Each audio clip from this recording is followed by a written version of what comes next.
वही, उद्धार वही, उसे मनाने आए हैं। तन मन कोस परवारो, ईश वचन को अपना लो, उसके विधानों को मानो, प्रभुमय जीवन रच डालो। ईश पिता के चरणों में शीश नवाने आए हैं। मोक्ष वही, उद्धार वही, उसे मनाने आए हैं।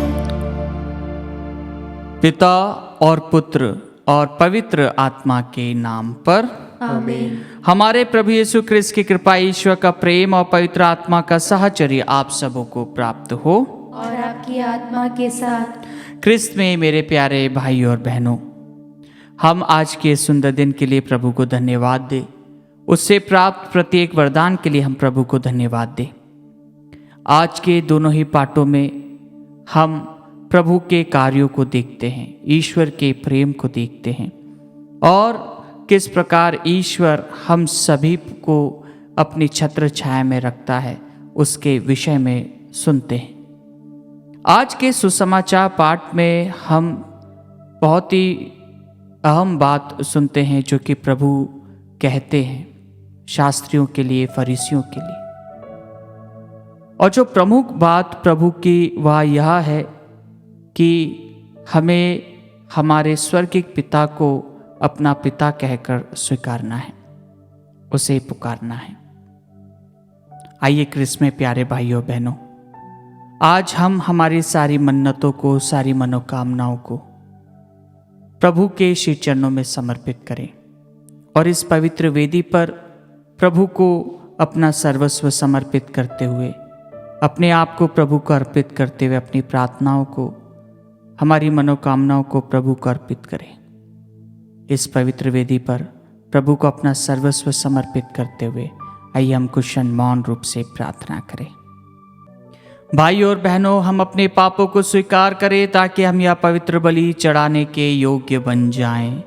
हे भाइयों बहनों, मैं सर्वशक्तिमान ईश्वर और आप लोगों के सामने स्वीकार करता हूँ कि मैंने मन, वचन और कर्म से तथा अपना कर्तव्य पूरा न करने से, अपने कसूर से, अपने भारी कसूर से घोर पाप किया है। इसलिए मैं नित्य कुंवारी धन्य मरियम से, सब स्वर्गदूतों, संतों और आप लोगों से, हे भाइयों बहनों, विनती करता हूँ कि आप लोग मेरे लिए प्रभु ईश्वर से प्रार्थना करें। सर्वशक्तिमान ईश्वर हम लोगों पर दया करे और हमारे पाप क्षमा कर हमें अनंत जीवन प्रदान करे। आमीन। हे प्रभु दया कर, हे प्रभु दया कर, हे क्रिस्त दया कर, हे क्रिस्त दया कर, हे प्रभु दया कर। हे प्रभु दया कर। हम प्रार्थना करें। हे ईश्वर, तूने संत पिता पियूस 10वें को स्वर्गिक प्रज्ञा और प्रेरित साहस से भर दिया था। इन्होंने कैथोलिक विश्वास की रक्षा की और क्रिस्त में सब कुछ का नव निर्माण किया। इनकी शिक्षा तथा आदर्शों पर चलकर हम अनंत पुरस्कार प्राप्त करें। ऐसी कृपा कर हमारे प्रभु तेरे पुत्र यीशु क्रिस्त के द्वारा, जो तेरे तथा पवित्र आत्मा के संग एक ईश्वर होकर युगानुयुग जीते और राज्य करते हैं। आमीन।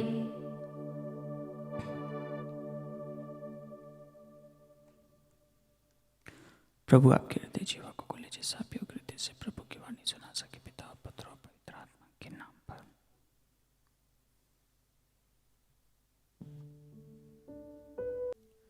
पहला पाठ रूत का ग्रंथ, अध्याय 2, वचन संख्या 1 से 3, 8 से 11, अध्याय 4, वचन संख्या 13 से 17 तक। प्रभु ने आपको एक उत्तराधिकारी दिया है, वही दाऊद के पिता यिशै के पिता है। अपने पति की तरफ से नोएमी बोअज नामक एक संबंधी था। वह एलीमेलेक के कुल का बहुत धनी मनुष्य था। मोआबीन रुत ने नोएमी से कहा, मुझे खेतों में जाने दीजिए। जो मुझ पर कृपा करेगा उसी के पीछे पीछे सिल्ला बिनना चाहती हूँ। उसने उत्तर दिया, बेटी जाओ। वह गई और खेतों में फसल काटने वाले के पीछे पीछे सिल्ला बीनने लगी। बोअज ने रुत से कहा, बेटी सुनो, दूसरे खेतों में सिल्ला बीनने मत जाओ, यहाँ रहो, मेरी नौकरानियों के साथ रहो। इसका ध्यान रखा करो कि किस खेत में फसल कट रही है और उनके पीछे पीछे चलो। मैं अपने नौकरों को आदेश दे चुका हूँ कि वे तुमको तंग न करें। यदि तुम्हें प्यास लगे तो नौकरों द्वारा भरे हुए घड़ों में से पीने जाओ। रुत ने साष्टांग प्रणाम किया और कहा, मुझे आपकी कृपा दृष्टि कैसे प्राप्त हुई? मैं तो परदेशिनी हूँ और आप मेरी सुधि लेते हैं।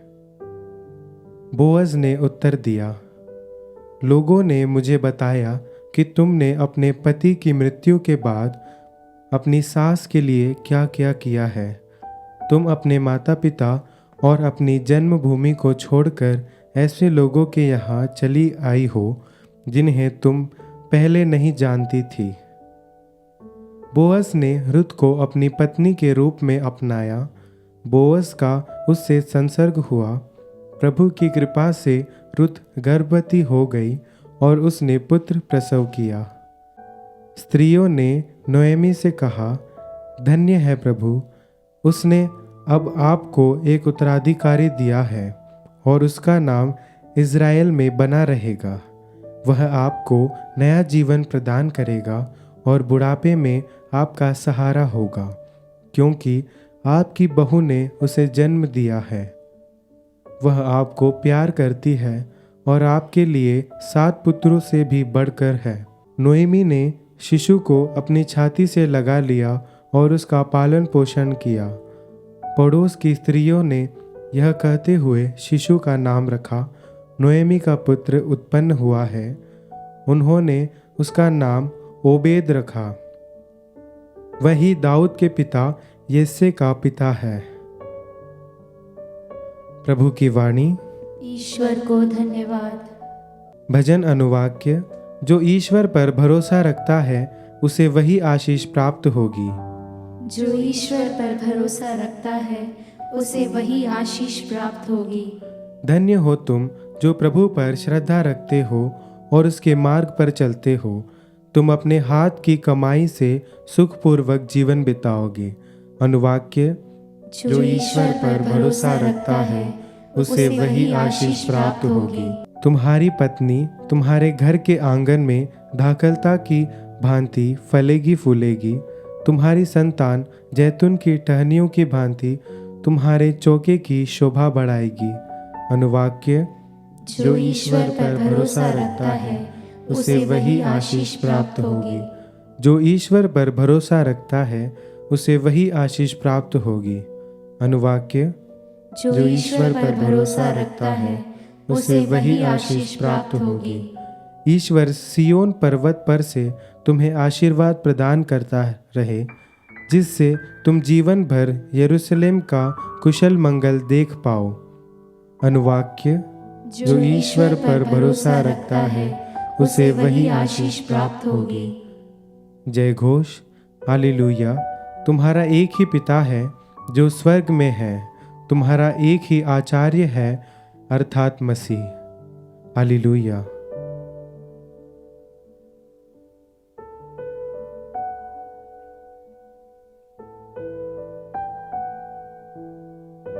प्रभु आप लोगों के साथ हो और आपकी आत्मा के साथ। संत मत्ती के अनुसार पवित्र सुसमाचार।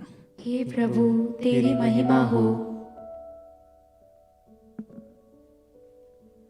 यीशु ने जनसमूह तथा अपने शिष्यों से कहा, शास्त्री और फरीसी मूसा की गद्दी पर बैठे हैं, इसलिए वे तुम लोगों से जो कुछ कहे वह करते और मानते रहो, परंतु उनके कर्मों का अनुसरण ना करो, क्योंकि वे कहते तो हैं पर करते नहीं। वे बहुत से भारी बोझ बांधकर लोगों के कंधे पर लाद देते हैं, परंतु स्वयं उंगली से भी उन्हें उठाना नहीं चाहते। वे हर काम लोगों का ध्यान आकर्षित करने के लिए ही करते हैं। वे अपने तावीज चौड़े और अपने कपड़ों के झब्बे लंबे कर देते हैं। भोजों में प्रमुख स्थानों पर और सभागृहों में प्रथम आसनों पर विराजमान होना, बाजारों में प्रणाम प्रणाम सुनना और जनता द्वारा गुरुवर कहलाना, यह सब उन्हें बहुत पसंद है।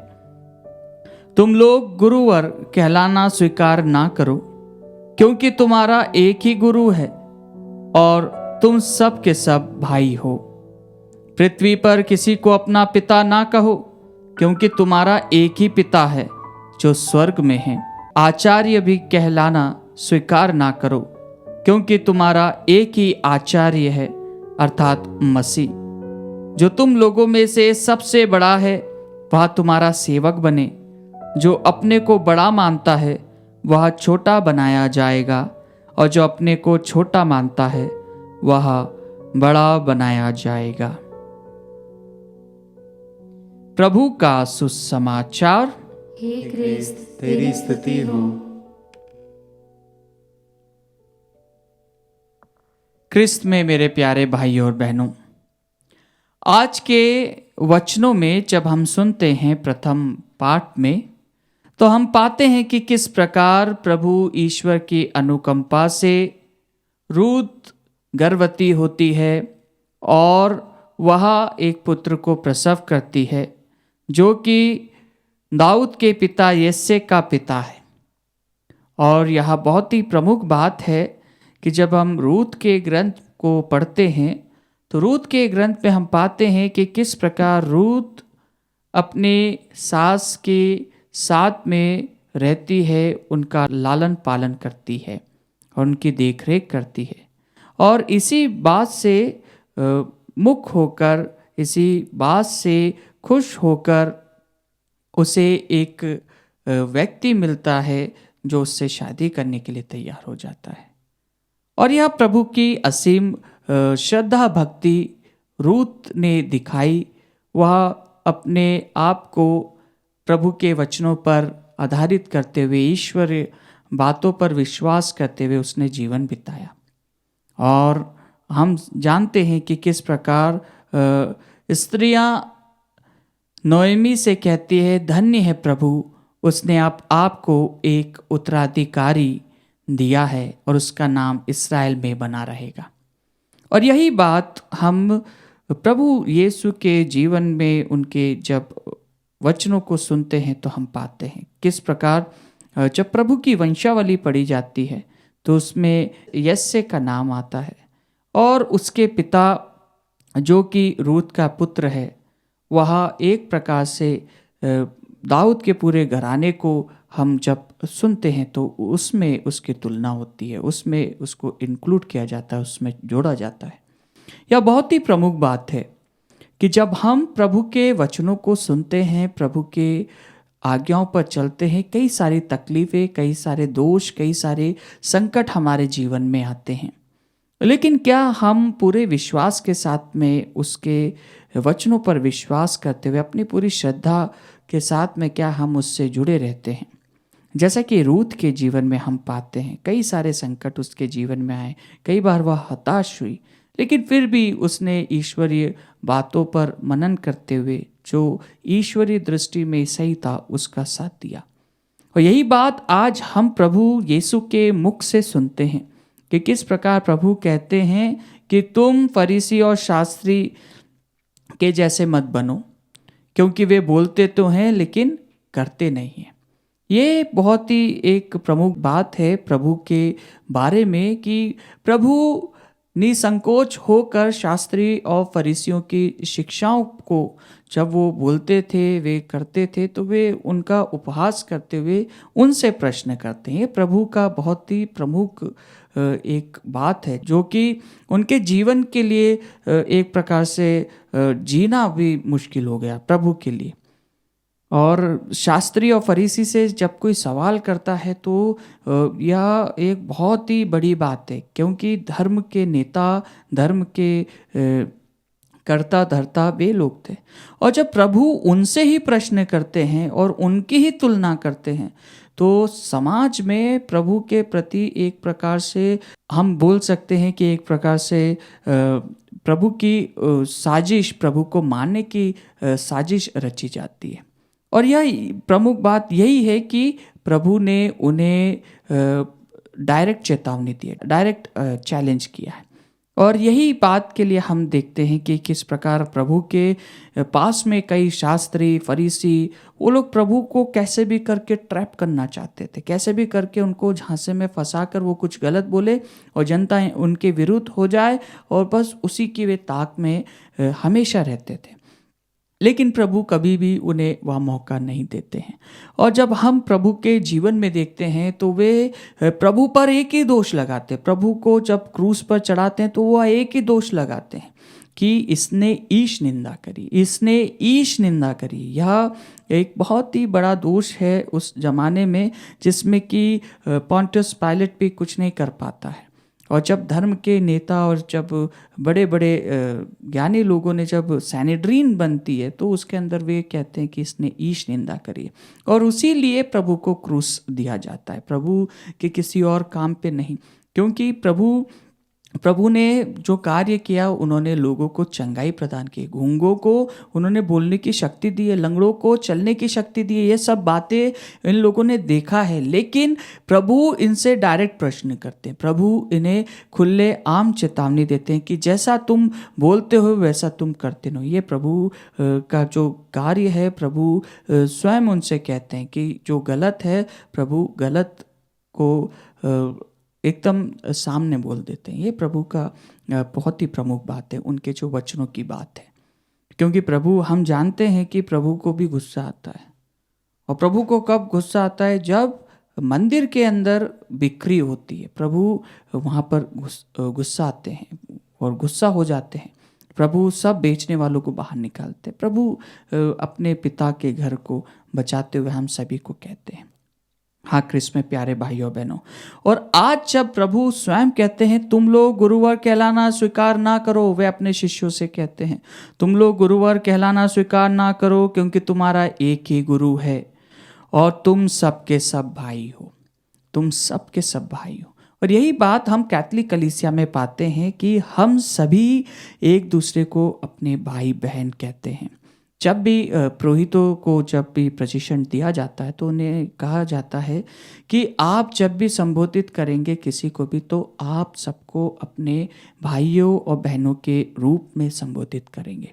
जैसे कि आपने कई बार सुना होगा, कई पुरोहित बोलते हैं भाइयों बहनों, और वहाँ पे जो लोग बैठे रहते हैं वे सब उनके माता पिता की उम्र के होते हैं, दादा दादी होते हैं। लेकिन ये जो भाई बहनों का जो संबंध है और इसका जो संबोधन है, यह एक कैथोलिक कलीसिया के द्वारा, प्रभु के द्वारा दिया गया है कि हम अपने सभी को भाई बहन मानते हैं, कि वे भी ईश्वर के पुत्र हैं और हम सब एक दूसरे के लिए भाई बहन हैं। यह एक बहुत ही प्रमुख बात है जो कि प्रभु के वचनों के द्वारा हमें मिलती है।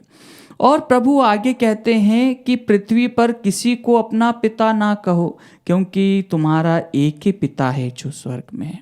और ये बात जब हम आज के सुसमाचार में पाते हैं कि हमारा एक ही पिता है जो स्वर्ग में है, जिसके द्वारा हमें सब कुछ प्राप्त होता है। और वही प्रार्थना जब हमें प्रभु स्वयं सिखाते हैं, हे पिता हमारे जो स्वर्ग में है, तेरा नाम पवित्र माना जाए, तेरा राज्य आवे। ये सभी बातों में श्रेष्ठ प्रार्थना है, अपने आप में ही एक अमूल्य प्रार्थना है जो स्वयं प्रभु ने हमें दी है। इसकी प्रार्थना, ये जो प्रार्थना है, ये प्रार्थना सभी प्रार्थनाओं में श्रेष्ठ प्रार्थना है, क्योंकि इसके अंदर हमारे हर एक कर्तव्य, हमारी हर एक विनती हम प्रभु को समर्पित करते हैं, ईश्वर को समर्पित करते हैं।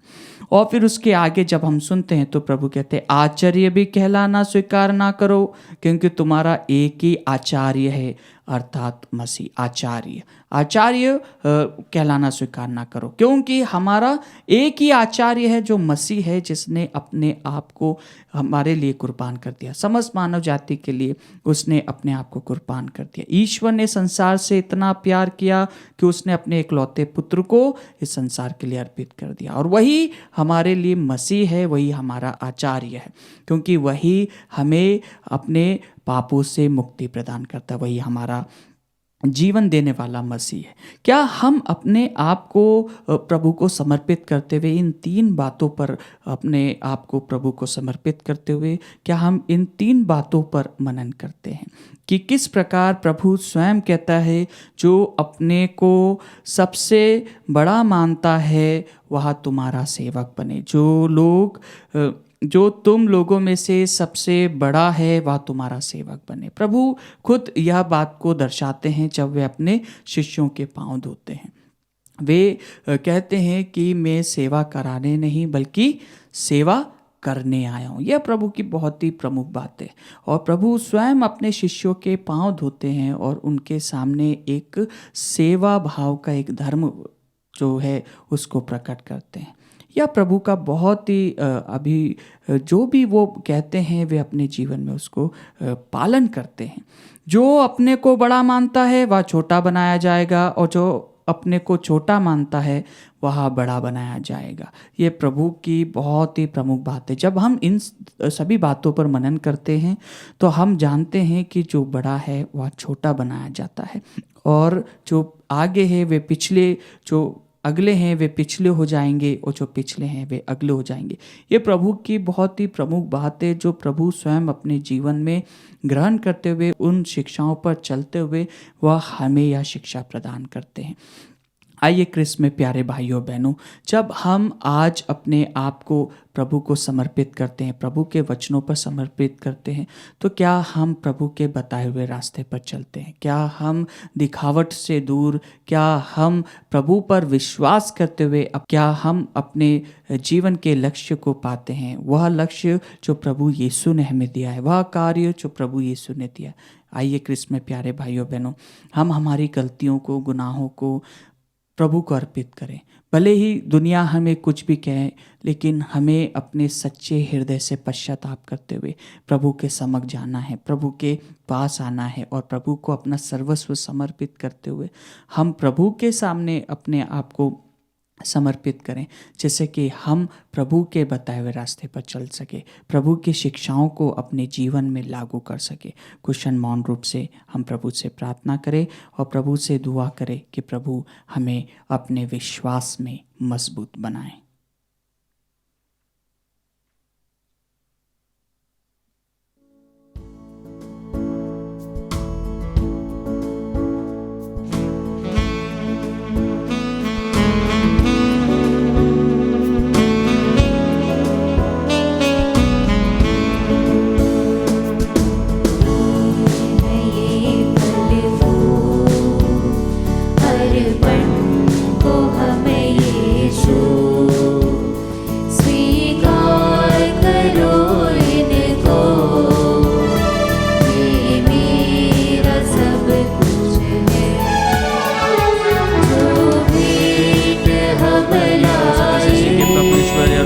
तुझे चढ़ाते मेरे उदारता से मिला, यह पृथ्वी के ऊपर जब मनुष्य के फल लाया, हमारे लिए जीवन की रोटी बनी। जो भेंट हमें लाई, वह है तुम्हारा दान, इनको करो स्वीकार, दे दो हमें वरदान।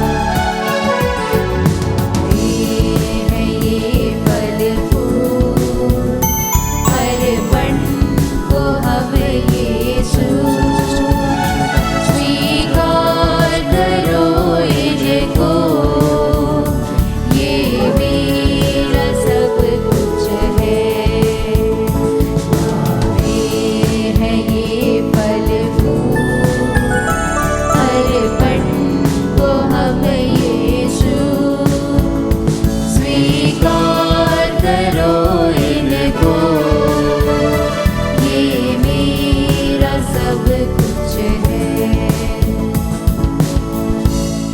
भाइयों और बहनों, प्रार्थना कीजिए कि सर्वशक्तिमान पिता ईश्वर मेरा और आप लोगों का यह बलिदान स्वीकार करे। प्रभु अपने नाम की स्तुति तथा महिमा के लिए और हमारे तथा अपने समस्त पवित्र कलीसिया के लाभ के लिए आपके हाथों से बलिदान स्वीकार करे। हे प्रभु, हमारी भेंट दयापूर्वक स्वीकार कर संत पिता पीयूष की शिक्षा पर चलकर हम यह पवित्र संस्कार भक्ति भाव से संपन्न करें और इसे विश्वास पूर्वक ग्रहण करने के योग्य बन जाएं। हम यह प्रार्थना करते हैं अपने प्रभु क्रिस्त के द्वारा। आमीन।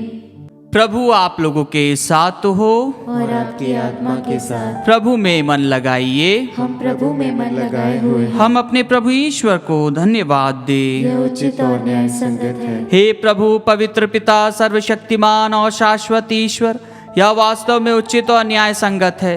हमारा कर्तव्य तथा कल्याण है कि हम सदा और सर्वत्र तुझे धन्यवाद दे।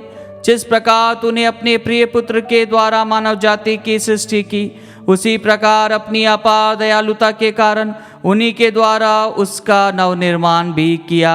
इसलिए यह शोभनीय है कि तेरी सृष्टि तेरी सेवा करे, मुक्ति प्राप्त लोग तेरी प्रशंसा करे और तेरे संत जन एक हृदय से तेरा जय जयकार करे।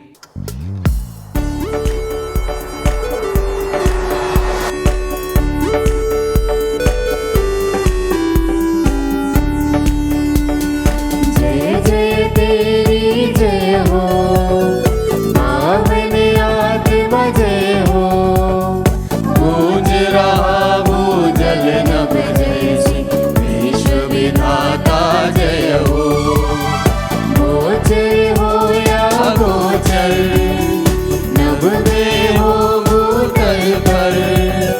जगन्नाथ हुआ तू परमेश्वर, अखिलेश्वर की जय हो। तू है दया का सागर, है प्रेम शांति करुणागर। ईश पिता पावन आत्मा, तीनों की जय जय जय हो। जय जय तेरी जय हो, पावन आत्मा जय हो।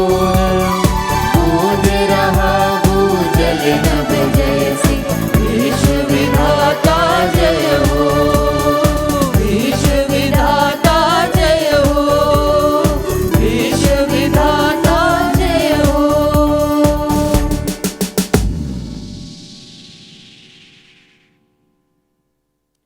हे प्रभु, तू वास्तव में पवित्र है, सारी पवित्रता का स्रोत है। हम तुझसे प्रार्थना करते हैं, तू इन उपहारों को अपनी आत्मा के संस्पर्श से पवित्र कर दे, कि हमारे प्रभु यीशु क्रिस्त का शरीर तथा रक्त बन जाए।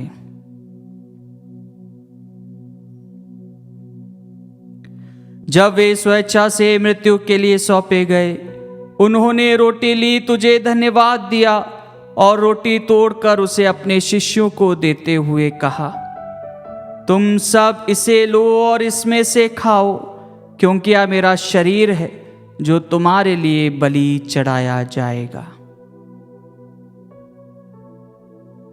हे मेरे प्रभु, हे मेरे ईश्वर।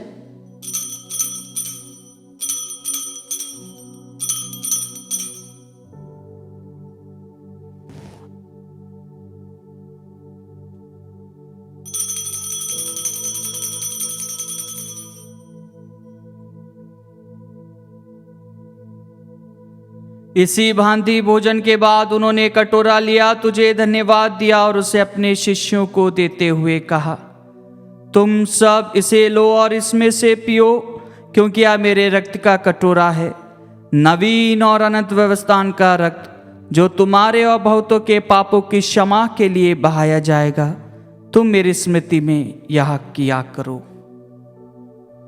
हे मेरे प्रभु, हे मेरे ईश्वर।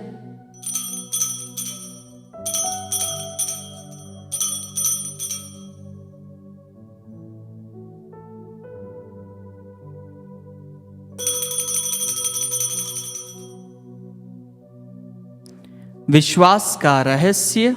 हे प्रभु, हम तेरी मृत्यु तथा पुनरुत्थान की घोषणा तेरे पुनरागमन तक करते रहेंगे।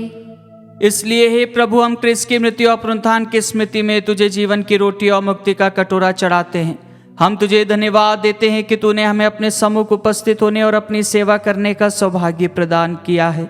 हमारा नम्र निवेदन है कि हम सब क्रिस्त का शरीर और रक्त ग्रहण करके पवित्र आत्मा के द्वारा एकता के सूत्र में बंधे रहे। हे प्रभु, हमारे संत पिता फ्रांसिस, हमारे धर्माध्यक्ष चाको और सभी याजकों के साथ विश्व भर में फैली अपनी कलीसिया की सुधि ले तथा इसे प्रेम में सिद्ध बना दे। हमारे उन भाई बहनों की भी सुधि ले जो पुनरुत्थान की आशा में परलोक सिधार चुके हैं। हम कुछ क्षण मौन रूप से हमारे मृतक भाई बहन माता पिता का नाम ले। उन्हें और सभी मृतकों को अपने दर्शन का सौभाग्य प्रदान कर हम सब पर दया दृष्टि डाल के हम भी अनंत जीवन के सहभागी बने और ईश्वर की माता धन्य कुआरी मरियम, उनके वर संत यूसुफ, धन्य प्रेरितों तथा सब संतों के साथ जो युग युग में तेरे प्रति विश्वस्त बने रहे, तेरे स्तुति और महिमा कर सके, तेरे पुत्र यीशु क्रिस्त के द्वारा।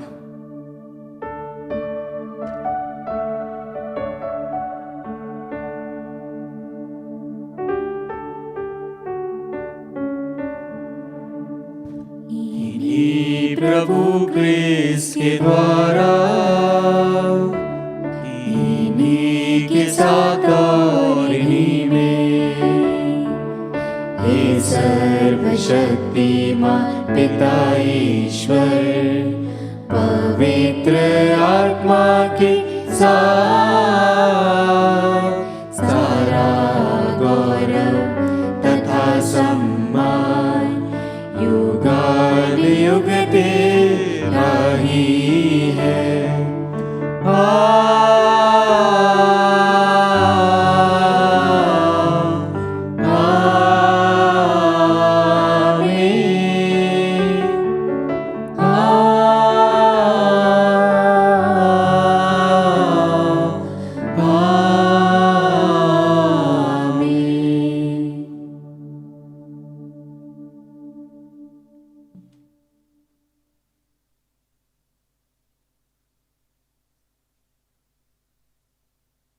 हम सब मिलकर पिता ईश्वर से प्रार्थना करें जैसे प्रभु यीशु ने हमें सिखाया है।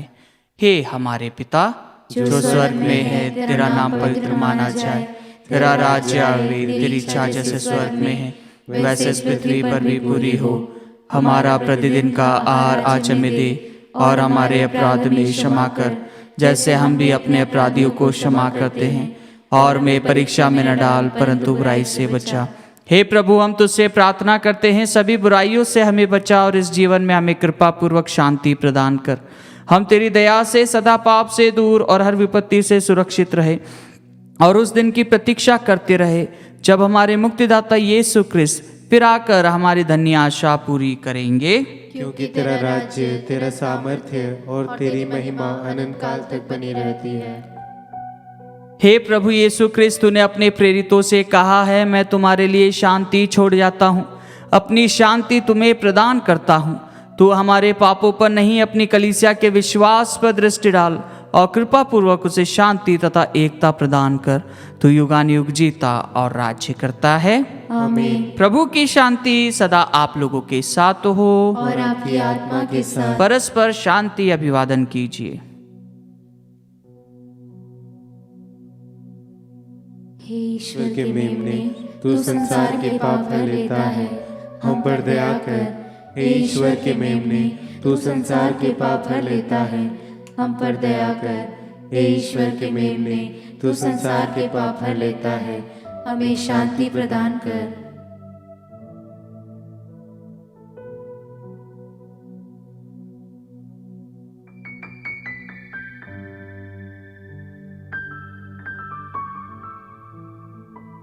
देखिए ईश्वर का मेमना, इन्हें देखिए जो संसार के पाप हर लेते हैं। धन्य है वे जो मेमने के भोज में बुलाए गए हैं। हे प्रभु, मैं इस योग्य नहीं हूँ कि तू मेरे यहाँ आए, किंतु एक ही शब्द कह दे और मेरी आत्मा चंगी हो जाएगी।